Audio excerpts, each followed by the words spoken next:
I'm talking today to professional coach and mentor, Sarah Olsen. Hi, Sarah, how are you? Hi, Joanne. I'm very well, thank you. Sarah, over and above the coaching that you do, you're also a Reiki master and teacher. Let's talk a little bit about Reiki. What is Reiki? Okay. Reiki, sometimes people think Reiki is similar to massage or something like that. It's definitely not. It's definitely not massage. You know, with massage, you're working physically to relieve tension and, induce relaxation. On the other hand, Reiki, Reiki is a very different technique, and it's a really fascinating technique. What it is an energetic healing technique. And, just going back to the massage analogy or similarity, where I'm using Reiki, most of the time my hands will be still and the recipient will be fully clothed. So that illustrates how different it really is. How does Reiki work? If you look at the world from a purely physical perspective, Reiki makes little sense.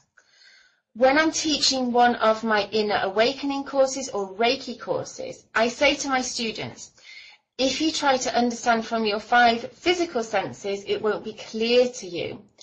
I ask them to start becoming more 6 sensory, because Reiki works at this level, at the level of energy. And when you're tuned in at this level, you can see energy around someone or within someone. You can sense where there are blocks. You may pick up on emotional or other issues, and sometimes even what event the issue is linked to. And you can understand that energy itself can be used to heal. And Reiki is a very clean, a very clear energy. And it's just one way of getting things flowing again, of clearing energetic debris so that after a treatment, you feel lighter, you feel clearer, you feel more like your old self again, you feel as if something has lifted and cleared. What conditions or when would you think it would be a good idea for somebody to come and have Reiki? If you have a medical problem, obviously you need to go to your physician. So that's why this is a complementary form of medicine. It's not an alternative. Now, you can use Reiki on many levels. First, for instance, tuning out of stress and deeply relaxing. And it's more than if you just say put your feet up to relax, because what you're experiencing is it's like an energetic shift. You're getting back in touch with who you are underneath all of that. You can use it for aches and pains, emotional issues, if you just don't feel quite right or you need a top up.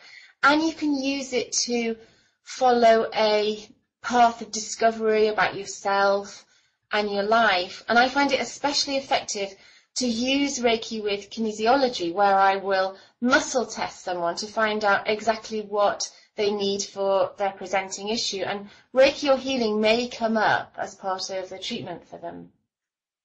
What will I feel during the Reiki session? This varies according to who you are and where you're at. Everyone experiences relaxation. I mean, there are often candles lit, sometimes gentle music playing, and you're lying eyes closed on a comfy couch in the warm with reassuring touch. So, who wouldn't relax? I've had people talk about experiencing, tingling or a deep contentment or connection. And several have said interesting things like, it was so bright that I thought the sun was shining in my eyes, but when you moved your hands away, it stopped and I realized it wasn't the sun at all. So sometimes people can't quite put it into words, but I'd say by the time they leave, it's like they're back to themselves again. It's like they've pressed the reset button and they can go back out in the world with their foundation back in place. But, healing is sometimes about regaining inner resilience or knowing what to do or feeling good about yourself. So, people have said less pain, better sleep, and that's why I keep using the technique, because people benefit from it. And, I have people who really love it. Do you ever bring the Reiki into the coaching work that you do? People approach me for my coaching because they want results, they want to grow their business, or they want to develop themselves. And Reiki doesn't really come into this at all.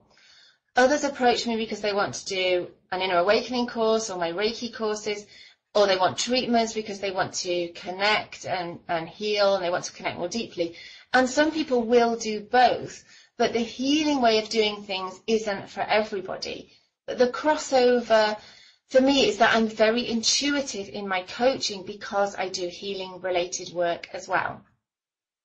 Thank you, Sarah. Thank you so much for talking to me today. My pleasure.